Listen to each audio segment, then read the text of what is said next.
Тот басқан пышақ. Бір адамның өмір сүруге деген құлшынысы кеміп, бүкіл жолы жабылып түңілердей болады. Өзін ешкімге керек еместей сезінгеннен өткен азап бар ма? Үйіндегі жылтыраған заттың бәрін сатып жіберген. Содан күнделікті нан суын тауып іше алмайтындай төменге түсіп, шың басынан шыңырау құзға құлдырап, түпте мас күйде бұлдырап жатқанда, көзіне кереует астындағы ескі қобдиша түсті. Әй, мынау менің бір кездегі қобдишам емес пе? Осының ішінде не бар екен?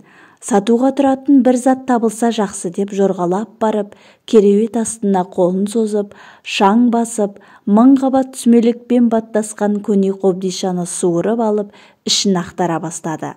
Жөнді ештеңе шықпайды. Қисық шеге, сабы жоқ балға, кәкір-шүкір. Тек қынабында жатып тот басқан пышақ қана назарын аудара берді. Мынаны тазартып қайрап алсам, сонда бір жартылыққа жететіндей пұлқырар деп таттан жүзі көрінбей қалған кездікті жеңіне сүртті. Одан қайрақ іздеді. Қобдишаның түбінен сынық қайрақ тауып алды. Пышақты соған қайрады. Одан сыртқа шығып құммен тазалады. Есігінің алдындағы тасқа жаныды. Қайтадан қайраққа салды. Біраз терін төкті. Әбден таттанып, пышақ екені білінбей қала жаздаған дүниенің пішіні шыға бастады.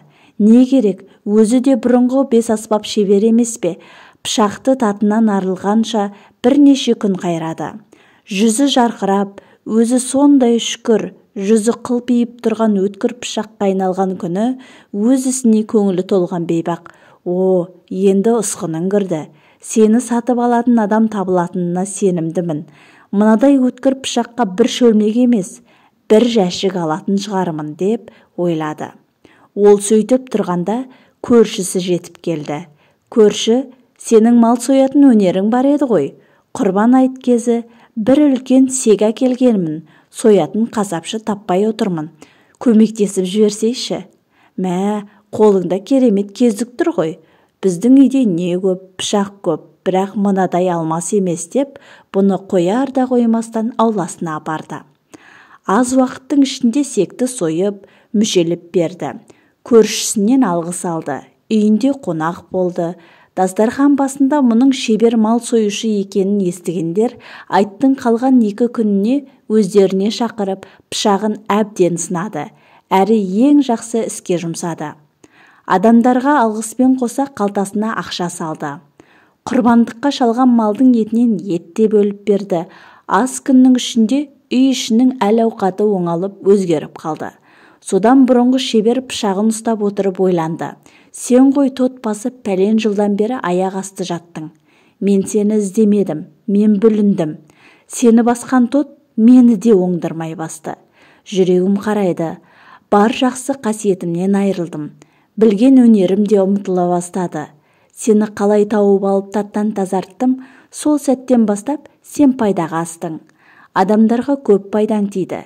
Сенің арқаңда мен де жұрттан жақсы сөздер естідім. Мен түсіндім.